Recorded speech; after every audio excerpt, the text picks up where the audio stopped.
macam-macam tadi, betul. Ibaratnya ketika teman kita hedon dan sebagainya, ya sudah lah, tidak apa-apa. Karena ada pepatah Cina mengatakan wang shi na wang, gitu kan, gitu bang.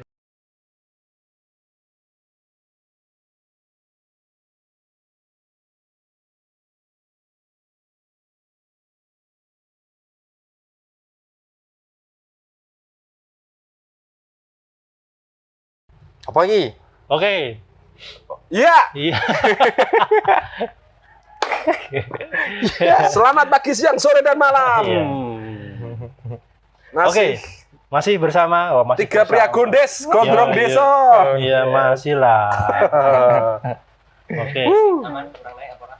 Enggak Aman, ya? Aman. Oke. Ya, Bahasannya apa nih? Ini bahasannya mungkin agak lain ini. agak lain. Jadi ceritanya begini. Gimana? Kemarin itu nonton film anime Naruto itu. Wih. Naruto, terus ya sebelumnya juga sudah pernah nonton. Ternyata film Naruto itu ya tidak bikinnya nggak asal gitu ternyata. Nggak asal dalam arti gini. Menurut saya pencipta Manga. cerita itu, Karakternya. cerita Naruto itu si siapa itu? Saya buka file saya dulu ini namanya. Oh ya, Masashi Kishimoto. Nah, itu memiliki kedalaman spiritual yang cukup tinggi. Wow. Wah. Dan ternyata itu dibalut dengan suatu konsep cerita anime. Oke. Ya mungkin bagi saya pribadi, ternyata wah ini kok mirip banyak pesan-pesan terselubung dalam anime itu.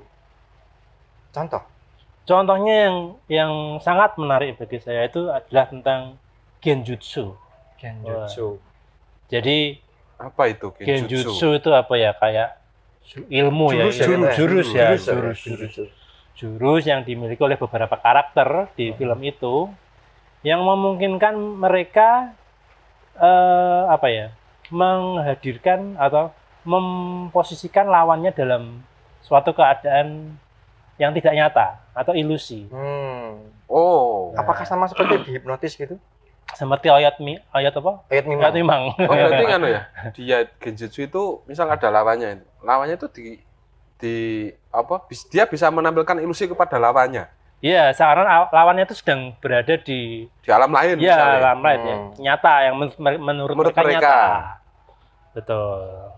Jadi ya si Kishimoto ini menurut saya ya kalau di budaya Jawa itu sebenarnya nilai-nilai itu ya sama kayak kalau kita nonton wayang. Nah, itu di sana banyak nilai-nilai tentang kehidupan yang tersembunyi dalam suatu cerita. Ya esensinya lah, esensi dari sebuah cerita.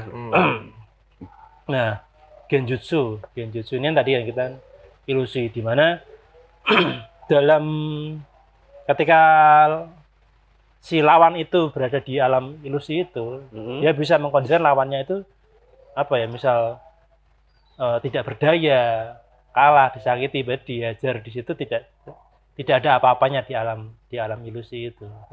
Tapi ketika dia sadar, remuk. Sudah sakit duluan ya. Karena dia tidak sadar, karena kan dia dijebak di dunia yang bukan dunia nyata bagi orang lain. Betul. Ya toh? Betul. Itu apa ya, kalau mungkin bagi Kishimoto itu dia menyadari bahwa orang-orang itu sebenarnya hidup, tapi ya hidup di alam yang seolah-olah. Nah, ini menurut kamus Naruto ada loh nih, saya baca. Kamus Naruto ada? Ada. Wedian. Jadi cara kerjanya itu Genjutsu itu memanipulasi aliran cakra ke otak. Sehingga mengalami halusinasi serta gangguan terhadap panca indera mereka. Oke. Nah, otak itu kan biasanya hubungannya sama pikiran. Berarti yang diserang itu pikiran dari lawannya itu. Berarti ini semacam membuat lawan itu menjadi bermimpi ya? Iya, semacam itu ya. Betul. Secara sederhananya gitu. Betul. Lawan dibuat bermimpi. Nah, Hal ini tuh menyebabkan lawan itu hal ini sering digunakan untuk membuat gambar palsu atau menyebabkan rasa sakit dari trauma karena tubuhnya dipaksa untuk percaya bahwa itu adalah sakit. Ibaratnya pikirannya diserang, terus akhirnya fisiknya ikut terserang. Oh, maksudnya menyerangnya tuh memanipulasi pikirannya. Kan lewat pikiran dari ibaratnya Iya, iya. alam ya, dari alam pikiran dari si musuhnya tadi. Oh, berarti semacam sugesti ya? Kayak Iya, bisa jadi seperti kamu itu. mules gitu ya? Berarti tanpa menyentuh pun bisa mules itu? Iya, Kalau dihipnotis kan gitu betul. ya? Kamu mules tapi itu adalah bahwa mungkin yang dilihat lawannya itu adalah seolah-olah memang benar-benar dia Seolah-olah. mules. Betulan. Jadi apa ya? Rumangsane apa bahasa Indonesia nih? Aduh, menyadari. Pokoknya Menurutnya? menurutnya dia Menurutnya. sakit, tapi ternyata sumber sakit itu dari pikirannya sendiri. Paham. Oke. Kan gitu. Oke. Berarti kan fenomena yang sebenarnya cukup sering terjadi di masyarakat kita Ya. ketika merasa sakit, kemudian ke dokter, diperiksa ternyata tidak ada penyakit di situ. Berarti gini. Pusing karena terbentur Betul. sama pusing karena pikiran utang. Sama-sama pusing. Sama-sama ya. pusing itu berbeda. Betul.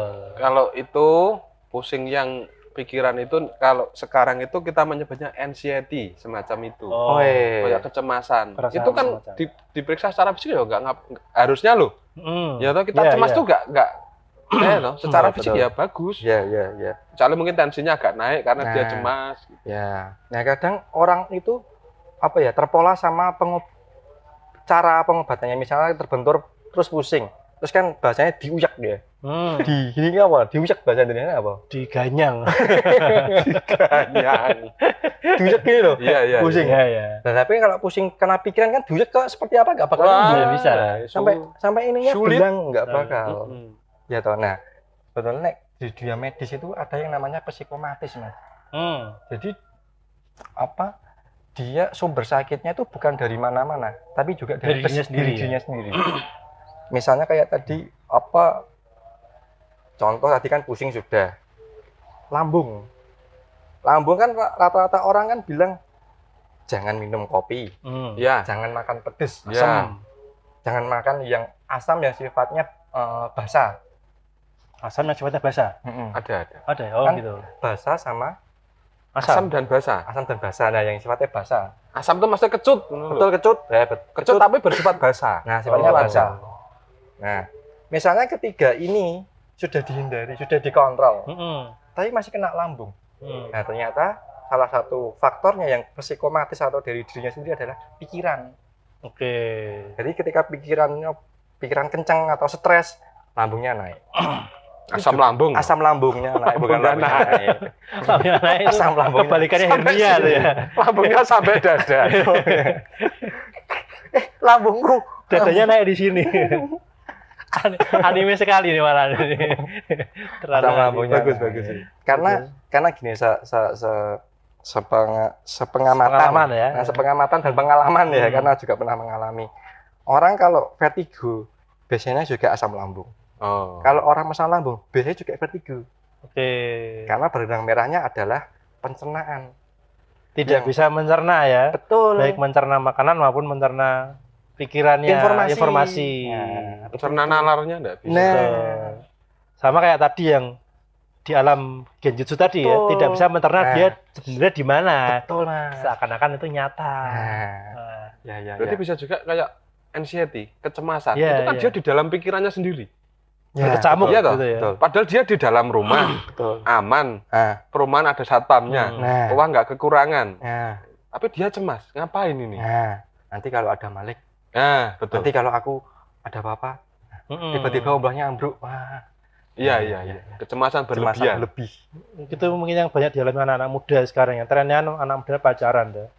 Senang pacaran, senang bahagia, putus sakit, terus besok dunia berakhir dan seperti itu. Lemah. Lemah sekali. Misalkan itu adalah akhir dunia.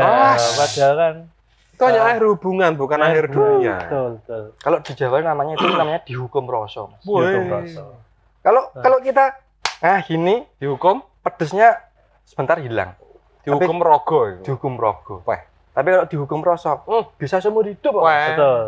Rasa bersalah. Nah, karena melakukan Aku kesalahan. tahu ditapuk wong kaya. Nah. Aku pernah ditampar orang itu. Itu Nah. rasanya membekas sampai di hari tua. Di sini sudah hilang pedesnya. Betul. Tapi di sini, Wah. dihukum rosok. Ning dodo. Seru. Seru. Sobat ambiar. Jadi jadi ternyata apa ya, itu adalah mungkin si Kishimoto tadi itu membahasakan itu supaya menarik untuk dilihat. Kan juga lucu, kita ada tokoh sakitnya GERD, asam lambung. Enggak seru ya. Enggak seru Iya. gitu. nggak Kurang-kurang menarik, anu ya. Akhirnya dibalut oleh Kishimoto itu dalam Berarti suatu. itu adalah sebuah tuntunan lewat tontonan. Betul, Ya toh. betul. Seperti wayang kan juga Iya. tuntunan lewat tontonan. Betul. Kalau bisa mencerna. Kalau bisa mencerna. Kalau enggak ya tetap hanya sebagai tontonan aja. Ya. Lucu-lucuan. Seorang ninja. Mm-mm. Ya kan? Dan kadang juga kalau kita mungkin fanatik dengan anime-anime yang diikuti hanya alur ceritanya, Betul. tapi tidak Esensinya. mengekstrak esensinya. Ya. Mungkin bukan Sepakat. PDF Oh iya. atau bukan zip, jadi Wah. nggak bisa diekstrak. Tidak diekstrak. Nah, itu menarik. Apa harus kita bikin konten membahas sebuah film, kita Ambil esensinya. mencoba belajar esensinya. Iya. Kita mencoba kan Setidaknya untuk kita sendiri. Iya. Kan kita gondes, Iya. bebas. Gondes Iya. bebas. Berarti ini ilmiah, Mas. Ilmiah sekali. Naruto Iya. ilmiah. Bahkan si Kishimoto itu juga menghadirkan solusi. Oh iya toh. Iya, jadi hebatnya di situ. Jadi di film Naruto itu ada beberapa orang yang tidak bisa terpengaruh oleh genjutsu tadi. Wih, ya. Atau mungkin ibaratnya sudah tahu cara menangkal Memberi jurus tadi. perisai. Memberi perisai dan Memberi lain-lain. perisai. Tidak terpengaruh lah ya, intinya Betul. dia tidak terpengaruh. Saya bahas satu-satu. Ada yang namanya Deidara. Wih. Nah, Deidara bukan Desidara. Desidara itu temannya, istrinya teman saya. Jadi dara. Bu, bakmi juga ada bakmi, burung dara. Burung dara, ada. Suaminya Maman juga. Apa? Gara. Nggak tahu ya. Ada Sangat kenal ya. sekali. Apa? Gojeknya internal Jadi loh. Deidara itu setelah dia pernah bertarung, dia pernah mengalami berada dalam alam genjutsu itu. Dari pengalaman itu dia membuat suatu alat. Jadi waktu itu genjutsunya ibaratnya dia lewat mata. Dalam arti ketika mata bertemu mata, maka dia langsung berada dalam alam genjutsu tadi. Ya, betul. Dari situ dia membuat suatu teropong di matanya, semacam kacamata lah. Kacamata, belajar dari pengalaman itu. Untuk menangkal. Untuk menangkal. Jadi ibaratnya gini, ternyata mata itu menjadi pintu masuk dari sebuah alam ilusi tadi. Ya sugesti lah. Kalau. Semacam kita membahas tadi, misal kita nonton YouTube nih, judulnya kok gini ini. Oh, Wah, iya, ini pasti iya. isinya Iya. Akhirnya ternyata isinya tidak sesuai dengan judulnya. Malah lebih bagus dari ibaratnya kan kita seakan-akan hanya Berspekulasi. hanya melihat luarnya saja. Tampangnya pengemis, tapi ternyata bisa tidur di hotel. Iya. Karena kita tidak pernah menyangka seperti itu. Ibaratnya dari itu kesimpulan adalah bahwa alam tadi atau alam seolah-olah tadi dari mata itu bisa menyebab akhirnya diolah oleh pikiran ya. Pikiran mengolah, terus pikirannya ibaratnya cepat atau banter tadi, akhirnya menjadi pintu masuk dari penyakit-penyakit tadi lewat mata. Nah, kacamata tadi ibaratnya kita harus memfilter apa yang kita lihat. Kiasan dari ini tadi ya. Tuh, menurut saya loh ya, tapi kayaknya gitu. Kan saya pinter. Berarti panca indera lah ya. Iya. Kan tadi di awal disebutkan bahwa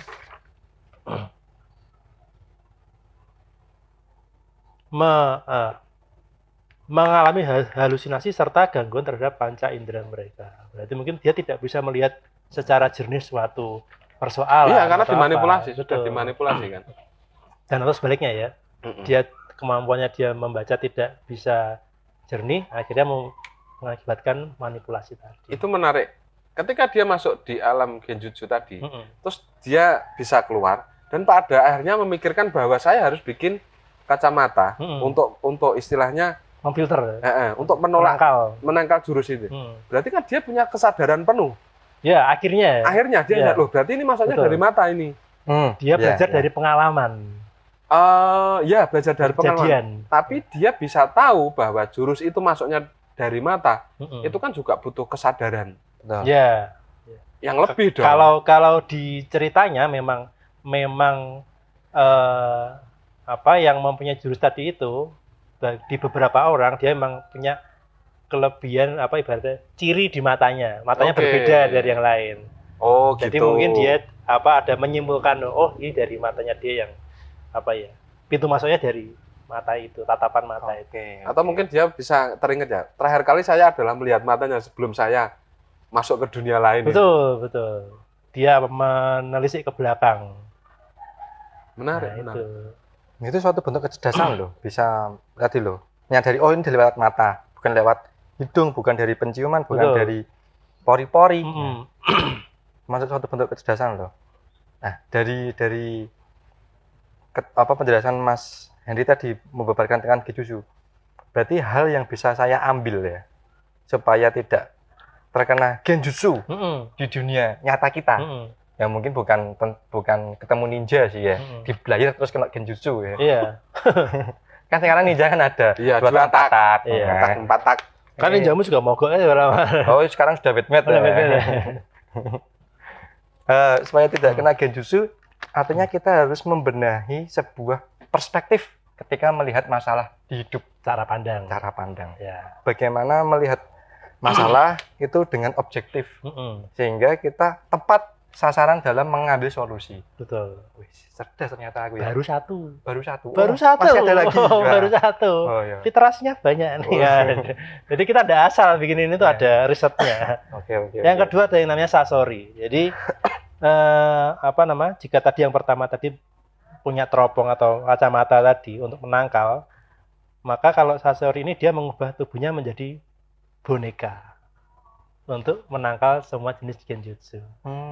Ibaratnya gini, ketik boneka itu kan logikanya adalah sesuatu yang mati. Iya. Dia hanya bisa digerakkan oleh dalangnya, seperti layang kan, seperti itu. Berarti tidak punya indera, tidak punya nalar, tidak punya logika. Betul. Ngeblok semua dia. Betul. Akhirnya dia tidak menuruti pikirannya sendiri. Dia hanya menjalankan apa yang diperintahkan oleh sang dalang agung. Mungkin Gusti Allah sendiri. Jadi biar kita tidak terjebak dalam alam seperti genjutsu tadi, ya wes kita hidup sesuai, bukan gelundung baik, bukan kalau istilahnya muda jalani dulu aja deh ya, gitu. Tapi dia memang menjalani apa yang ada, yang nyata. Ibaratnya ketika dia tidak punya uang ya dia tidak bermimpi punya mobil, dia punya sepeda. Misal gajinya 1 juta per bulan, ya dicukupi 1 juta. Betul. Gitu ya, bukan justru malah bermimpi, bagaimana seandainya saya melipat gandakan uang ini, kan gitu. Itu aing-aing gitu kalau bahasa Naruto ya. Bukan. Kalau di istilah Islam apa kita kalau berjalan terus konoha malah. Mungkin bisa jadi desa itu adalah desa diplesetkan. Iya. Loh. Bisa jadi Kishimoto itu Muslim loh itu. Cuma bisa jadi. Kita nggak pernah tahu. Iya. Atau kalau di Jawa itu sering dibabarkan tentang mati sakjroning urip. Mungkin tidak juga mempunyai keinginan. Nah, dia hidup tapi sebenarnya dia mati secara keinginan. Yang mati adalah nafsunya. Kalau boneka kan nggak pingin, boneka kan nggak pingin ngewe, nggak pingin nangis, nggak pingin clubbing kan, nggak gitu-gitu, aing gitu tadi, aing macan. Bergerak sesuai dengan dalang macan. Itu yang kedua. Masih ada lagi? Masih ini. Berapa itu? Kishimoto ini cerdas sekali. Luar jadi biasa. Keren ya? Yang kedua ada klan Aburame. Aburame. Aburame. Ikan. Jadi klan Aburame itu adalah klan yang mereka pengendali serangga. Jadi mungkin apa namanya? Pest control itu. Bukan. Rentokil. Rentokil. Pest control itu apa pengendali serangga ya toh? Pengendali hama. Jadi dia memakai tubuhnya itu memakai tubuhnya sebagai rumah bagi serangga. Dan serangga ibaratnya bersimbiosis dengan pemilik tubuh itu dengan cara menjadi senjata bagi si pemilik tubuh itu. Berarti simbiosis apa itu? Masuk Mutualisme dong. Mutualisme saling menguntungkan. Bukan parasitisme ya? Bukan. Gitu akhirnya. Kalau parasitisme kan yang satu untung yang satu rugi ya. Iya. Yang menarik adalah serangga. Serangga kalau di Jawa itu ada sering angga. Ser itu apa? Ser itu rasa. Ser. Angga itu rasa. Ser itu ya apa ya? Kalau kita merasakan ser gitu ya. Apa ya namanya? Maksir. Ser itu rasanya, rasa itu hati mungkin ya. Angga itu hati. Ibaratnya kita menggunakan rasa. Tidak menggunakan alam pikir. Tapi berbuat sesuatu itu menggunakan alam rasa. Iya. Contoh. Misalnya gini Mas, ada pengemis. Kan memang lusuh, mungkin berakting atau tidak ya tidak tahu. Cuman efeknya menjadi iba.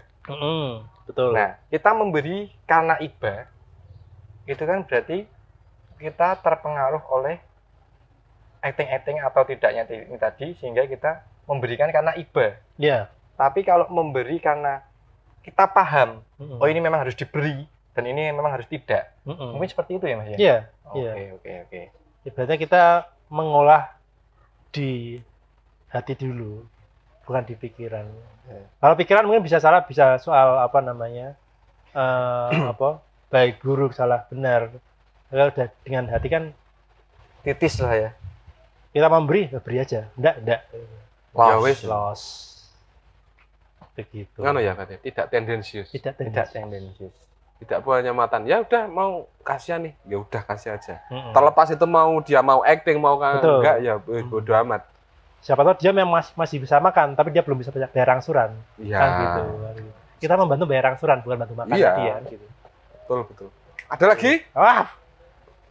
Oke, ya? Masih ya kita 2 lagi aja lah. Masih banyak Mas? Masih banyak. Ternyata banyak ya. Ternyata solusi untuk lepas dari suatu ilusi genjutsu itu banyak sekali. Luar biasa. Haruno Sakura, itu dia tidak bisa terbawa di alam genjutsu karena menurut gurunya Sakura ini paling memiliki pengetahuan, pemahaman serta analisis tentang genjutsu yang terbaik. Ibaratnya analisis, terus kemudian pengetahuan. Jadi ketika kita bisa menganalisa suatu kondisi, kita bisa berpengetahuan yang luas. Akhirnya dengan pengetahuan luas dan juga kemampuan untuk membaca suatu kondisi, itu akhirnya kita jadi filter bagi kita. Misalnya kita pengen liburan, terus kita uang punya, tapi kita tarik lagi, ternyata bulan depan aku masih harus ada kebutuhan ini. Nah, tidak selalu harus mengikuti keinginan, dia bisa mengupas suatu kondisi ini, bisa menyaring sehingga itu menghindarkan dari hal yang setelah liburan uangnya habis kan dia tidak bisa apa-apa, bulan depan tidak bisa. Justru dengan kalau yang tadi dengan rasa, yang ini dengan logika, dengan pengetahuan. Dengan pengetahuan. Analitis lah. Betul. Terus kemudian Hashirama Senju itu adalah Hokage pertama. Itu mungkin ibaratnya itu presiden pertama di desa Konoha itu. Desa Konoha tadi. Desa Konoha. Ketika dia kan ceritanya udah lama mati, terus dibangkitkan kembali. Nah itu dia tidak bisa kena genjutsu. Nah, karenanya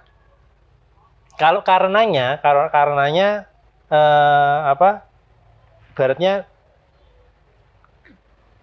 bangkitnya dia tuh tidak bisa disegel oleh genjutsu. Entah genjutsunya kenapa tidak tahu. Cuman yang saya kupas dari situ, ketika kita sudah mati atau meninggalkan kehidupan lama kita untuk bangkit menuju kehidupan yang baru, keadaan yang baru, tentunya dengan pemahaman ya, dalam arti ibaratnya kita sudah meninggalkan diri lama kita yang ibaratnya awut-awutan, penuh dosa dan sebagainya, dan kita bangkit lagi, itu sudah tidak akan bisa terpengaruh oleh cobaan-cobaan di kehidupan lamanya. Berarti gini, berarti genjutsu itu sudah beda kelas dengan dia mungkin.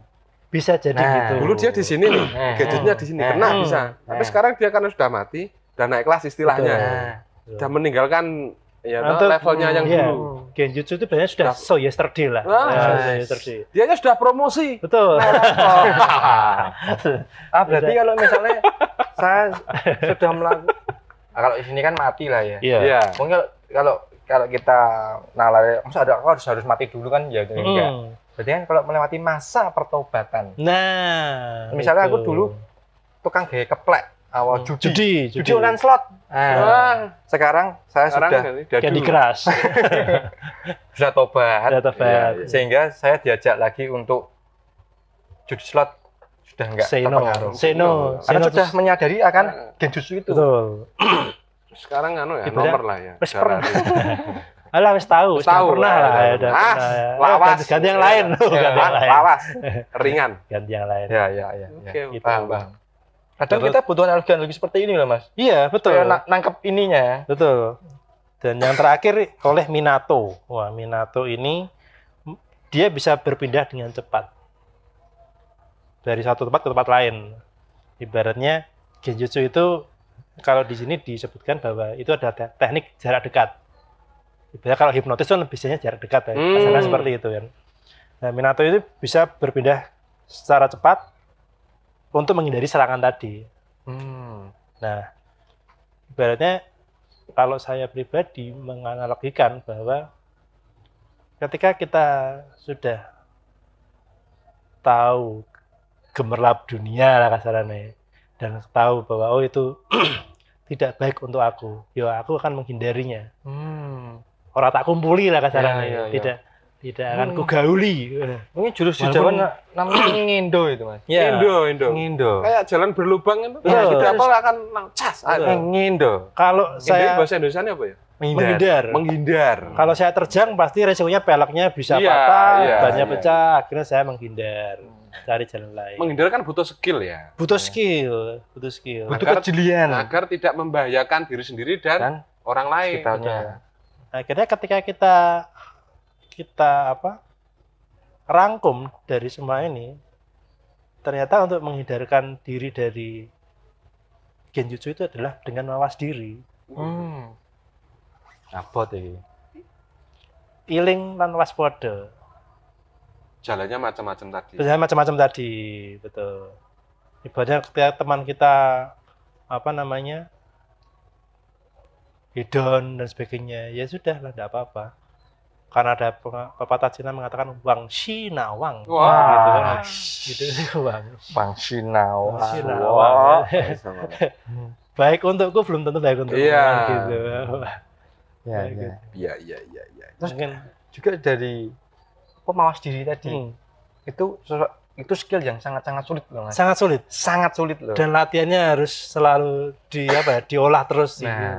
Karena efek dari kita mungkin mampu mawas diri itu berarti kan kita pertama menemukan kesalahan dalam diri kita. Iya.